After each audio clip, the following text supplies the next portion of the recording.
आज हम नया चैप्टर अरिथमेटिक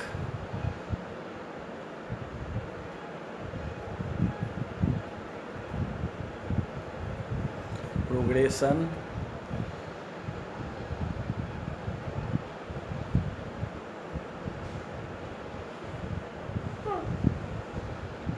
के बारे में पढ़ने जा रहे हैं। अरिथमेटिक प्रोग्रेशन, इसको हम शॉर्ट में एपी के नाम से भी जानते हैं। पहला हम एक एग्जाम्पल देखते हैं। 1 3 5 7 9।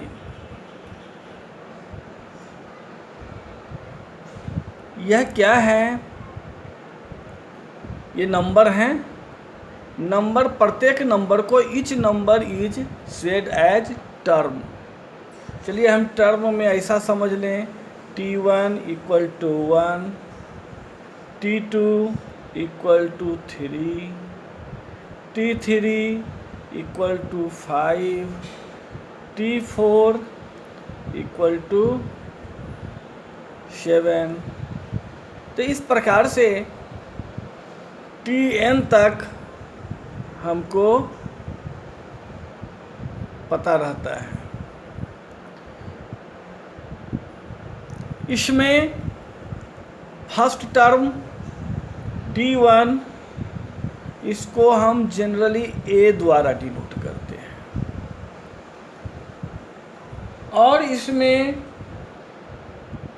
डिफरेंस, चलिए अगर हम D1 लेते हैं तो D1 का मतलब हुआ T2 - T1। T2 कितना है? 3 और T1 1। 3 में से अगर 2 माइनस करते हैं तो 2 हो रहा है। चलिए हम नेक्स्ट लेते हैं D2। ये D1 D2 है क्या? इसको हम अरिथमेटिक प्रोग्रेशन में कॉमन डिफरेंस के नाम से जानते हैं।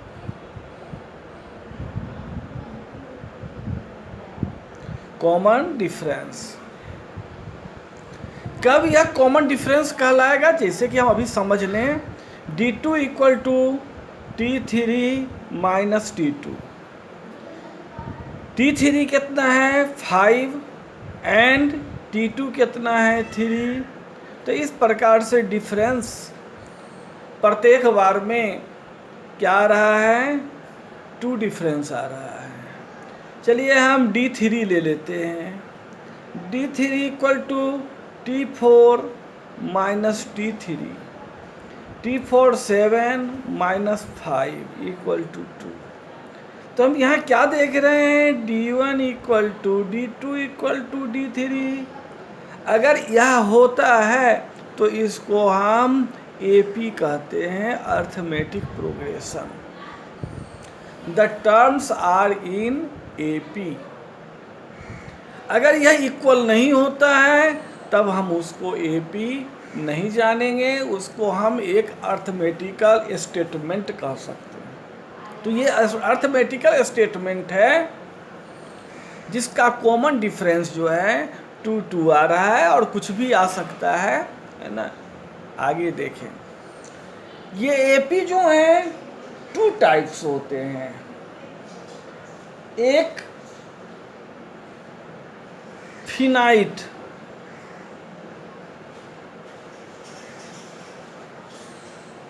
फिनाइट में Tn हमको मालूम रहता है, यानी लास्ट टर्म जो है वह हमको जानकारी रहता है। और इनफिनाइट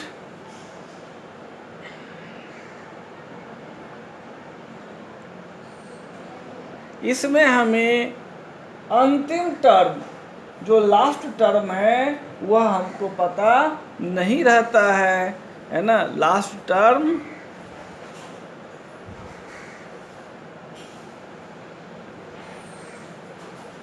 इज नॉट नोन। इसमें लास्ट टर्म जो है जाना जाता है क्या है, अंत में। ठीक है, इसमें जो मेन फार्मूला है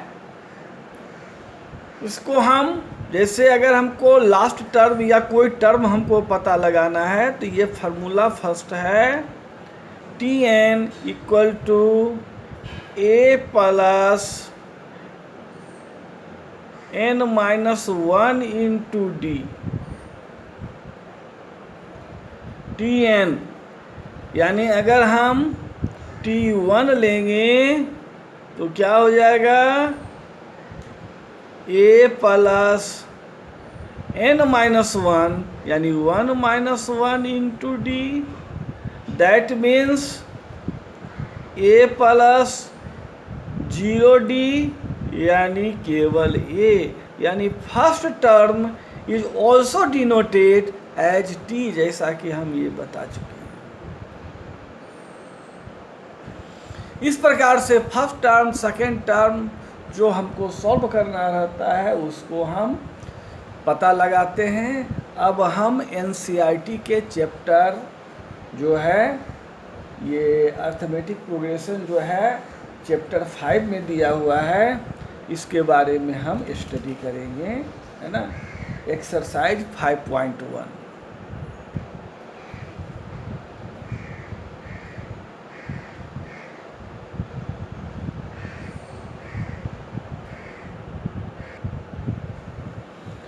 फर्स्ट क्वेश्चन है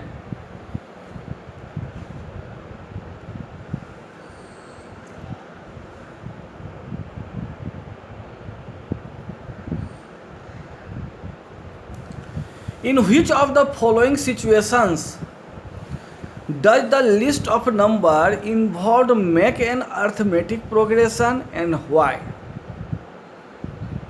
यहाँ पर अर्थमेटिक प्रोग्रेशन में है कि नहीं है इसको हमको पता लगाना है, कौन सा है। फर्स्ट में है the taxi fare after each kilometre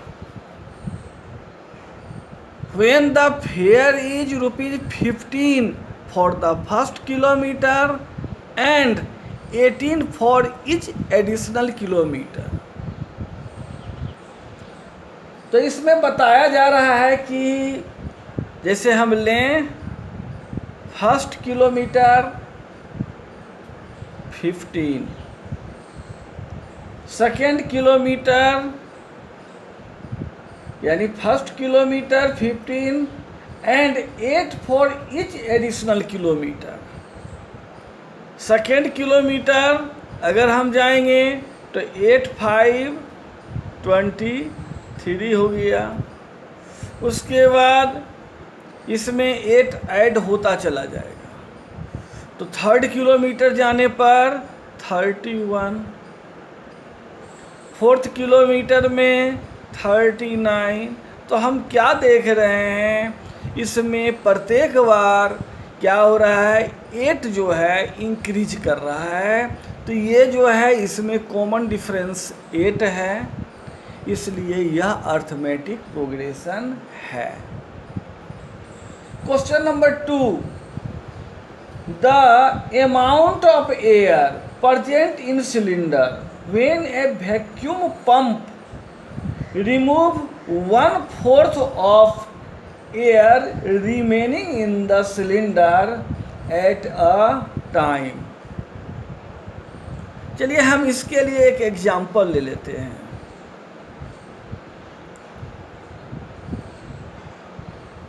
मान लेते हैं कि 64 लीटर है,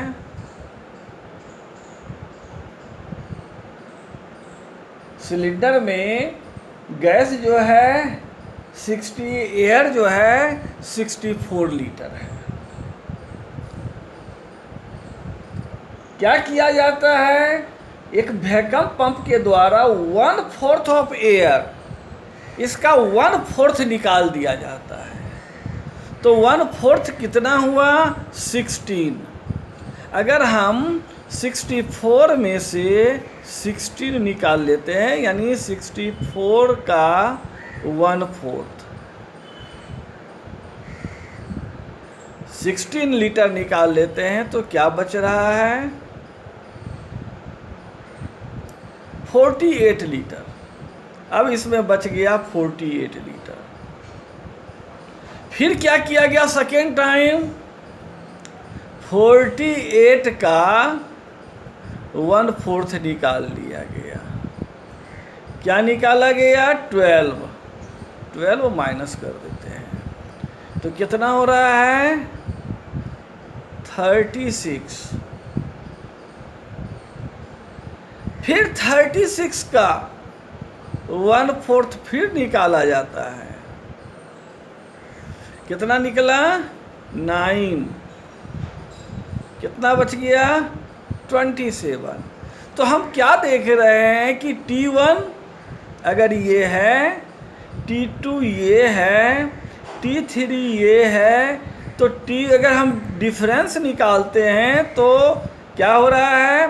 48 माइनस 64 इक्वल टू -16। D2 अगर हम निकालते हैं तो 36 माइनस 48 कितना हो रहा है? -12। तो ये कॉमन डिफरेंस जो है अलग अलग हैं, इसलिए यह AP नहीं है। It is not an AP, यह AP नहीं है। चलिए हम थर्ड क्वेश्चन देखते हैं।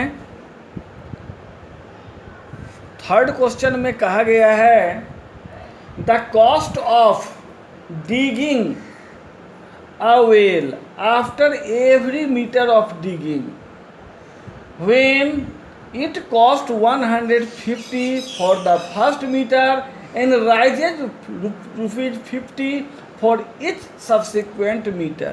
इसमें भी हम लें, फर्स्ट टाइम जो है 150 रुपीज़ लगता है, फिर जो है प्रत्येक बार जो है 50 रुपीज़ बढ़ता चला जाता है, यानी 200 रुपीज़ 250। तो इसमें भी हम देख रहे हैं कि एक इक्वल अमाउंट जो है प्रत्येक बार इंक्रीज कर रहा है, अर्थात कॉमन डिफरेंस इक्वल है, इसलिए यह भी क्या है? इट इज एन AP, यह भी AP है। Question number 4th, the amount of money in the account every year when 10,000 is deposited। शुरू में जो है 10,000 डिपॉजिट किया गया है।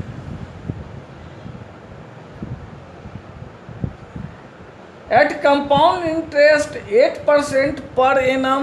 इसमें कंपाउंड इंटरेस्ट जो है उसका रेट है कितना है? 8% पर एनम। यह हम जानते हैं कि कंपाउंड इंटरेस्ट में इंटरेस्ट पर इंटरेस्ट भी लगता है, यानी प्रत्येक साल इसमें एवरी ईयर जो है इंटरेस्ट इक्वल नहीं होता है, इसलिए यह भी AP नहीं है, क्योंकि इंटरेस्ट जो है प्रत्येक साल अगर ऐड होगा तो उसका इंटरेस्ट जो है डिफरेंट होगा। क्वेश्चन नंबर 2 हम देखें, ध्यान दें। क्वेश्चन नंबर 2 क्या है? Right first 4 terms. First 4 terms हमको लिखना है। इसमें फर्स्ट में दिया हुआ है A equal to 10, D common difference 10।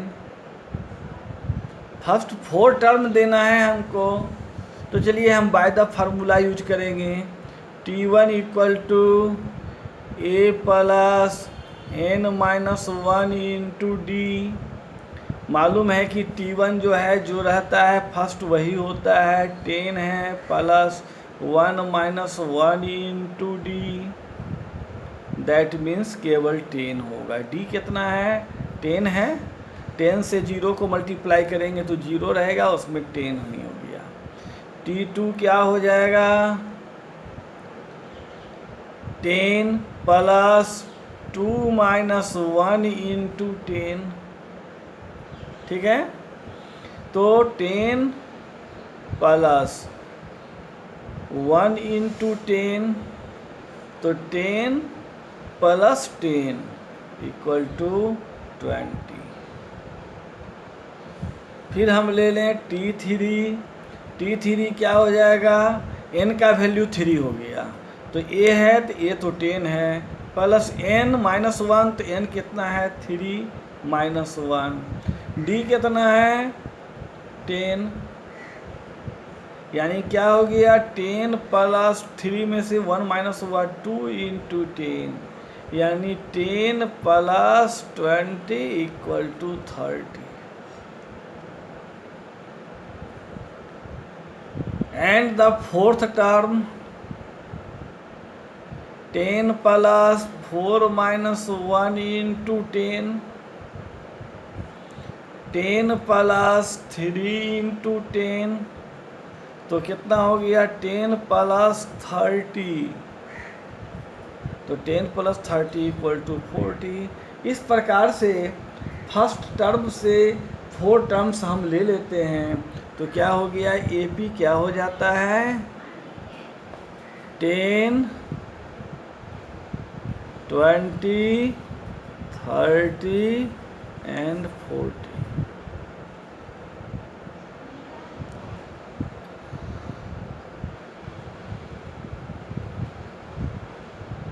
Second question देखें।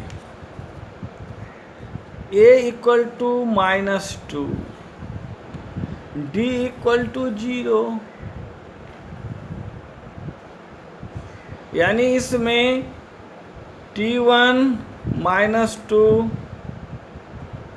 T2 equal to a plus n minus 1 into d. D तो 0 है, यानी a प्लस 0, यानी क्या हो गया? केवल a, यानी ये भी कितना हो गया? -2, T3 भी -2, T4 भी -2, यानी सभी जो हैं -2 ही हैं। यानी ये AP क्या है? -2, -2, -2, -2।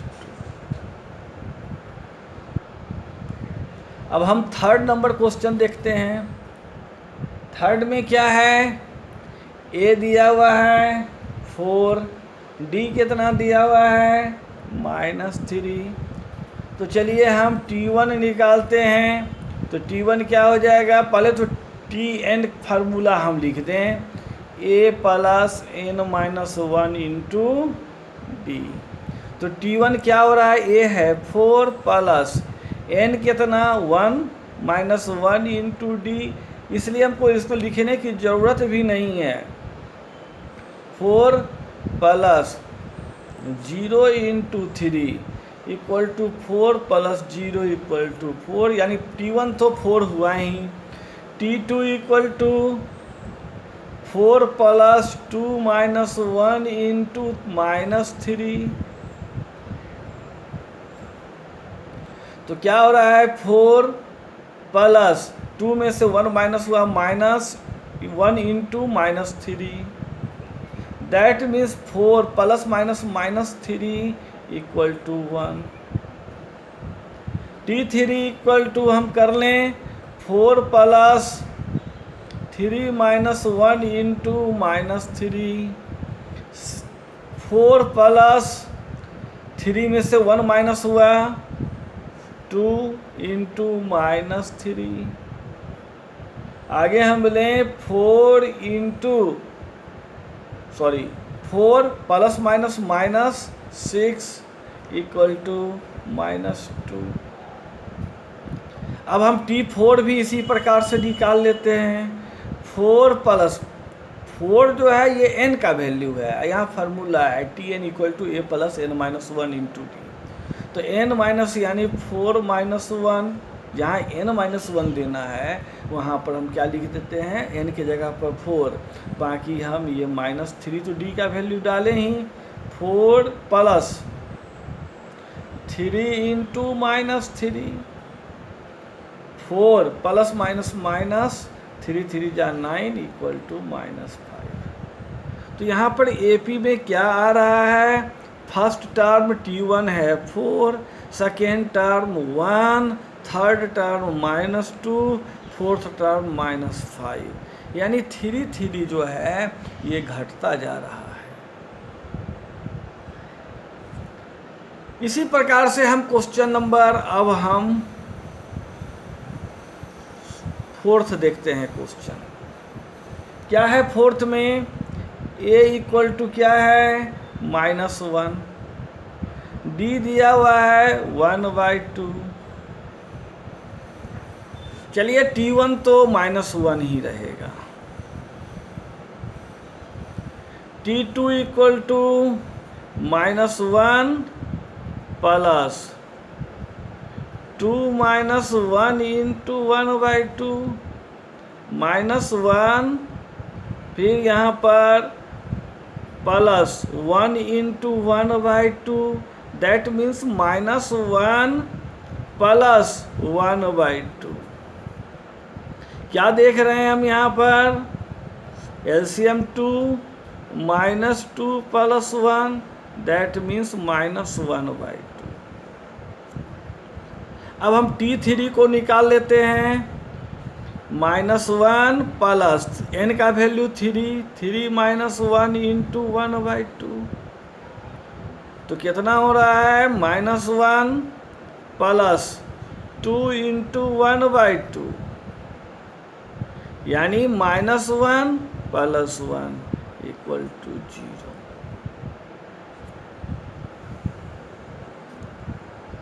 अब हम देखते हैं T4 -1 प्लस 4 -1 इंटू 1/2, तो यहाँ कितना आ रहा है, -1 plus 3 into 1/2, that means -1 plus 3/2, LCM 2 -2 plus 3 equal to 1/2। तो इस प्रकार से हमें क्या AP आ रहा है, फर्स्ट टर्म है -1, सेकेंड टर्म है -1/2, third term 0 and fourth term 1/2। तो इस प्रकार से AP प्राप्त हो रहा है।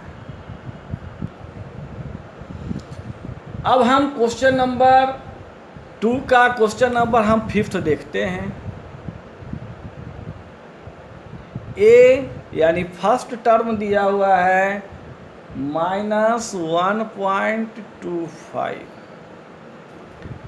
एंड कॉमन डिफरेंस D दिया हुआ है 0.25 -0.25।